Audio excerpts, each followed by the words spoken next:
To examines की इस video में आपका स्वागत है। आज हम बात करेंगे IBPS RRB नोटिफिकेशन 2022 के बारे में। एक तरह से सबसे पहले तो मैं आपको ये कहूँगा कि कॉन्ग्रेचुलेशंस उन सारे एस्पिरेंट्स के लिए कि आपका जो त्यौहार वाला सीजन था, जिसको मैं हमेशा त्यौहार कहता हूँ, वो सीजन शुरू होने जा रहा है।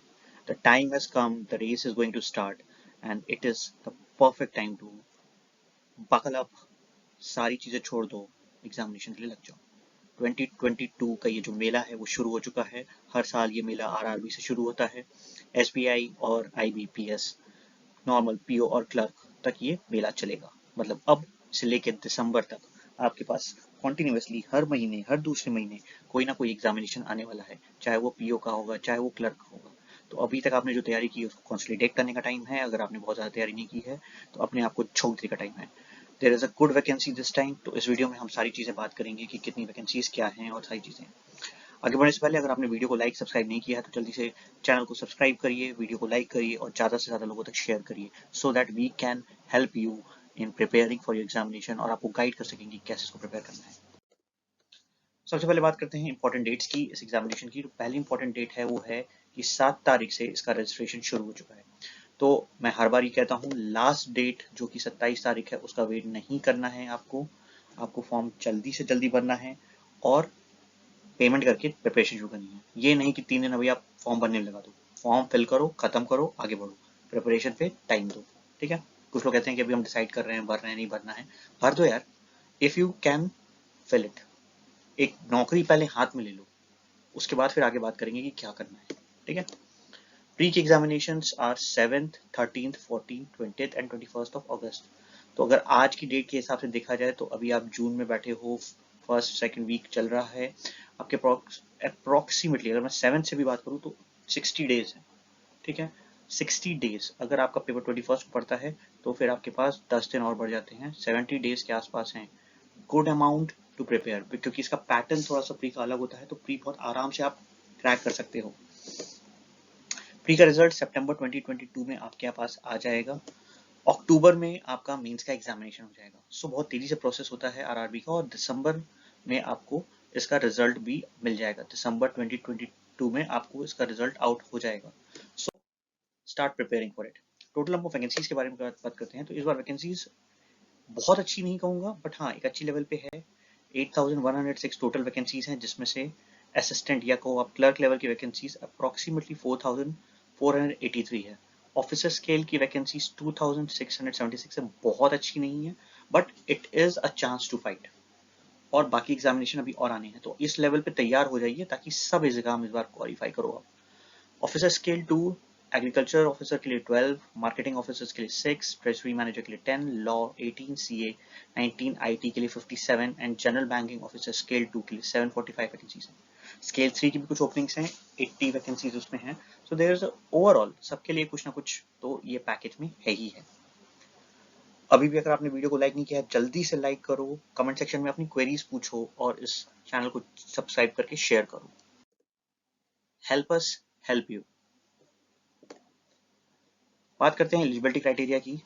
सबसे पहले क्लर्क के लेवल की बात करते हैं कि क्या चीजें आपके पास होनी चाहिए। बेसिक एज जो है आपका, it should be around 18 years to 28 years. मतलब मिनिमम आप 18 साल के होने चाहिए और मैक्सिमम 28 साल। और should not have born earlier than 1993 और लेटर देन 2003। जितने जल्दी पेपर निकाल लोगे उतना अच्छा है, जितने कम में निकाल लोगे उतने ऊपर तक जाओगे। So let us start. Assistant level पे क्या आपको एज क्राइटेरिया है, वो भी 18 ईयर्स से 30 ईयर्स तक के बीच की है। should not have born earlier than 91, ठीक है, later than 2003। उसके आगे चलते हैं। ऑफिसर स्केल 2 मैनेजर लेवल पे आपका जो मैक्सिमम एज है that is 32 years, minimum age 21 years. Candidate should not have born earlier than 89 and 2000। तो ये बेसिकली आपको मैनेजर लेवल 2 की है। मैनेजर लेवल 3 पे मैक्सिमम एज 40 है, minimum 21। Candidate should not have been born earlier than 81 और letter then 2000। ये बहुत इंपॉर्टेंट है कि आप अपने डेट के हिसाब से आप जिस पे फॉल कर रहे हो वो सारे फॉर्म फिल कर दो। असिस्टेंट भी कर रहे हो, असिस्टेंट भी कर दो, असिस्टेंट और क्लर्क दोनों का है, दोनों कर दो भाई। पहला नौकरी फिर उसके बाद देखना है कि कौन सी करनी है कौन सी छोड़नी है, पहले सब ऑफर ले लो, ठीक है। एजुकेशन क्वालिफिकेशन के बारे में बात करते हैं कि इस बार 2022 में एजुकेशन क्वालिफिकेशन आपकी क्या होनी चाहिए एज ऑफ 27 ऑफ जून 2022 के हिसाब से, मतलब इस दिन तक आपका रिजल्ट आ चुका आपके पास होना चाहिए, ये कहने का मतलब है। अवेटेड है 27 को, अगर आपका रिजल्ट डिक्लेयर नहीं है तो आप ये फॉर्म नहीं फिल कर सकते। मल्टीपर्पज के लिए आपके पास बैचलर डिग्री होनी चाहिए in any discipline from a recognised university, वो सारी चीजें हैं। प्रोफिशिएंसी, ये देखो एक आरआरबी में ये बड़ा इंपॉर्टेंट फैक्टर होता है, proficiency in local language as prescribe by RRB, ठीक है। ये हम बात करेंगे आगे की वीडियोस में, मैं डिफाइन करूंगा कि इसका क्या मतलब होता है। बेसिक बता देता हूँ कि अगर आप यूपी से भर रहे हो तो आपको हिंदी आनी चाहिए, गुजरात से भर रहे हो तो आपको गुजराती आनी चाहिए, महाराष्ट्र से भर रहे हो तो आपको मराठी आनी चाहिए। तो ये सारी चीजें होती हैं कि उस जगह पे जहाँ पे आप नौकरी चाहते हो वहाँ की आपको लैंग्वेज आनी चाहिए। Desirable working knowledge of computer, computer का बेसिक नॉलेज आना चाहिए कि आप कंप्यूटर चला सकते हो, ऐसा नहीं है कि आपको ऑन करना भी नहीं आता है। अब भाई एग्जाम दे रहे हो, ऑनलाइन एग्जाम दोगे, बेसिक नॉलेज तो सबके पास है ना, उतना तो आप कर ही लोगे, उसकी तो टेंशन लेनी ही नहीं है। टेंशन लेनी है सिर्फ इसकी, और इसकी भी नहीं लेनी है क्योंकि फॉर्म तो आप वहां से भरोगे जो लैंग्वेज आपको आती होगी। अगर आप गुजरात के रहने वाले हो आपको गुजराती आती होगी, आप गुजरात में भर सकते हो। अगर आप कर्नाटक में रहने वाले हो तब आप थोड़ी ना गुजरात के लिए भरोगे, ठीक है। तो exactly that is going to happen. Officer scale 1 assistant manager level पे आपके पास bachelor degree in any discipline recognized university होनी चाहिए। प्रेफरेंस उन लोगों को दिया जाएगा जिनके पास agriculture, horticulture, forestry, animal husbandry, veterinary science, agriculture engineering, pisciculture, agriculture marketing and corporation, sorry IT technologies, management, law, economics, accountancy, इन लोगों को प्रेफरेंस दिया जाएगा। लेकिन ऐसा नहीं है कि इन्हीं को नौकरी मिलेगी। आपका अगर परफॉर्मेंस अच्छा है प्री और मेंस में तो आपको मिल जाएगी। इन लोग को प्रेफरेंस कहाँ पे मिलेगा, जब इनका इंटरव्यू होगा तो इन लोग को थोड़ा दिया जाएगा कि भाई एग्रीकल्चर वाला है तो उसको जल्दी नौकरी दे दो इस टॉपिक पे। लेकिन अगर आप उससे अच्छा परफॉर्म करके आओगे पहले से तो आपको नौकरी मिलेगी। प्रेफरेंस होता है ये, ठीक है। प्रोफिशिएंसी ऑफ लोकल लैंग्वेज यहाँ पे भी चाहिए और कंप्यूटर नॉलेज यहाँ पे भी चाहिए, तो ये दोनों चीजें इंपॉर्टेंट है। नेक्स्ट पॉइंट पे बात करते हैं, eligibility criteria. Local proficiency language होता क्या है, जो मैंने पहले बताया था ना, कि यहाँ पे आपको क्या होना चाहिए कि आपके पास बेसिक लेवल का, जो भी आप स्टेट के लिए भर रहे हो, जिस भी एरिया के लिए भर रहे हो, वहां का लैंग्वेज का नॉलेज होना चाहिए। Post of officer in any particular area required to possess proficiency in the local language of the state UT. जिस स्टेट यूटी में आप भर रहे हो वहां का जो भी लैंग्वेज चलता होगा वहां पे वो चाहिए होगा। RRB is situated to be eligible for the interview, ठीक है। और जहां पे इंटरव्यूज होने हैं वहां पे आपको उस लैंग्वेज के हिसाब से आपका इंटरव्यू भी होगा, पहली चीज। दूसरी चीज, एक चीज का ध्यान रखना कि मैं अगर कहूँ कि आप यूपी से भर रहे हो तो मैं लोकल डायलेक्ट की बात यहाँ नहीं कर रहा हूँ। यूपी में जनरली हिंदी चलती है, ये बात कर रहा हूँ, ठीक है। यहाँ पे हिंदी की बात हो रही है, ये नहीं कि आपको भोजपुरी की में इंटरव्यू होगा, आपको भोजपुरी का टेस्ट देना पड़ेगा, ऐसी चीजें नहीं है। तो मैं लोकल डायलेक्ट की बात नहीं कर रही हूँ, लोकल लैंग्वेज की बात कर रहा हूँ मैं यहाँ पे, जो कि आपको वहाँ का हिंदी मिलेगा। अगर आप यूपी से भर रहे हो, जिस भी स्टेट से भर रहे हो, वहाँ की जो मेजर लैंग्वेज है उसकी बात हो रही है। कैटेगरी वाइज रिलैक्सेशन की थोड़ी सी बात कर लेते हैं। ये एक्चुअली मैं अक्सर मिस कर जाता हूँ एक्सप्लेन करना उन सभी स्टूडेंट्स को।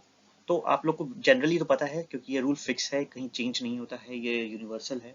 हर एग्जामिनेशन में आपको सेम मिलेगा। SC/ST के लिए 5 इयर्स, OBC के लिए 3 इयर्स, PWD के 10 इयर्स।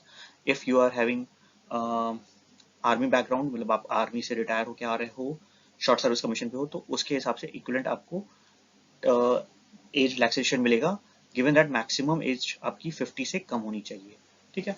तो ये आपको, अगर आप आर्मी से हो या अफसर के हो, रिटायर होके आ रहे हो, अब जो भी वर्ड यूज करता है, रिटायर में be the wrong word here, but जो भी वर्ड आप यूज करते हो, ठीक है। और अगर आपको इसके रिलेटेड कोई क्वेरी है तो आप कमेंट सेक्शन में वो मुझसे पूछ सकते हो, I will provide the information, ठीक है। एग्जाम पैटर्न की बात कर लेते हैं। एग्जामिनेशन नॉर्मली वही जो चलता है हमेशा, प्रीलिम्स, मेंस, इंटरव्यू। इंटरव्यू किसका होगा, क्लर्क का नहीं होगा, बाकी सारे पोस्ट के लिए इंटरव्यूज देने होंगे। प्रीलिम एग्जामिनेशन, यहाँ पे सारी बैंकिंग एग्जामिनेशन और इस एग्जामिनेशन में चेंज आ जाता है। मैं ये नहीं कहूँगा टफ हो जाता है, आसान हो जाता है एक्चुअली, क्योंकि यहाँ पे एक सेक्शन कम हो जाता है, वो है इंग्लिश आता ही नहीं है। रीजनिंग होगा, न्यूमेरिकल एबिलिटीज होगी, आपके 40 क्वेश्चंस होंगे, 40 मार्क्स के, दोनों ही सेगमेंट में।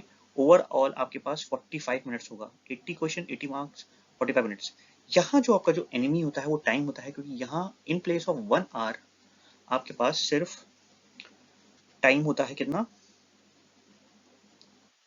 यहाँ आपके पास टाइम होता है 45 मिनट्स का, जो कि कम है एज कम्पेयर टू, आप अगर ये देखो कि आपको बाकी एग्जामिनेशन में कितना टाइम मिल रहा है।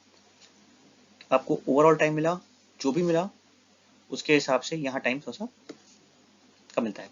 वीडियो को जल्दी लाइक शेयर करो। और मेंस एग्जामिनेशन के लिए देखो क्या है। मेन एग्जामिनेशन में क्या है, रीजनिंग आएगी, जनरल अवेयरनेस आएगी, numerical ability, English, Hindi language, जो भी आप लैंग्वेज सेलेक्ट करोगे, कंप्यूटर नॉलेज की पेपर होगा। 40 क्वेश्चंस ईच सेक्शन में होंगे। 50 मार्क्स का रीजनिंग होगा, 40 मार्क्स का आपका जीएस होगा। उसके बाद न्यूमेरिकल एबिलिटीज 50 मार्क्स के, इंग्लिश या हिंदी 50 मार्क्स के, 40 मार्क्स के, 20 मार्क्स का आपका कंप्यूटर। अब यहाँ पे आप ये देखिए कि न्यूमेरिकल एबिलिटी और रीजनिंग इसमें भी मेंस में जैसे प्री में मेन रोल था इनका, वैसे ही मेन रोल प्ले हो रहा है यहाँ पे भी। लेकिन यहाँ पे आपको इंग्लिश या हिंदी में से एक कोई लैंग्वेज आनी चाहिए। ओवरऑल टाइम फिर कम है आपके पास, यहाँ पे सिर्फ 2 ही घंटे हैं। अब मैं एक पॉइंट और लास्ट में कहना चाहूंगा, कई स्टूडेंट्स ऐसे हैं जो बार बार ये कह रहे हैं कि दूसरा एग्जामिनेशन ये कब आएगा वो कब आएगा।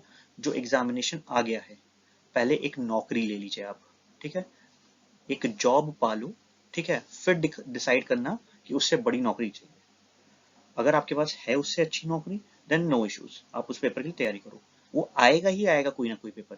लगातार लोग पूछते हैं एसबीआई पीओ कब आएगा। एसबीआई पीओ आएगा, जल्दी आएगा। ऑफिशियल डेट तो ऑफिसर्स ही बता सकते हैं, हम वो इन्फॉर्मेशन बताते हैं जो इंटरनली डिस्कशन चल रही होती है, जो पेपर पास हो रहे होते हैं। हाँ, एलआईसी आएगा, ठीक है, इस साल उसको आना है, 99% श्योर है।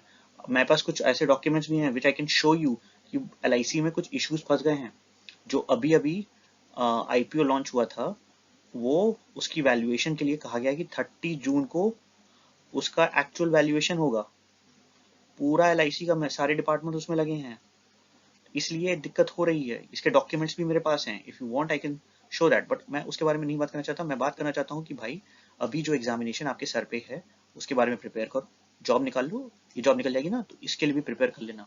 प्रिपरेशन अगर इसकी अच्छी हो जाएगी ना तो यहाँ पे भी आप निकाल सकते हो। जिस दिन नोटिफिकेशन आएगा आप तैयार रहोगे, तैयारी पे ध्यान दो। So focus on the examination, best of luck. कोई डाउट है तो पूछ लो कमेंट सेक्शन में। All the best, good luck.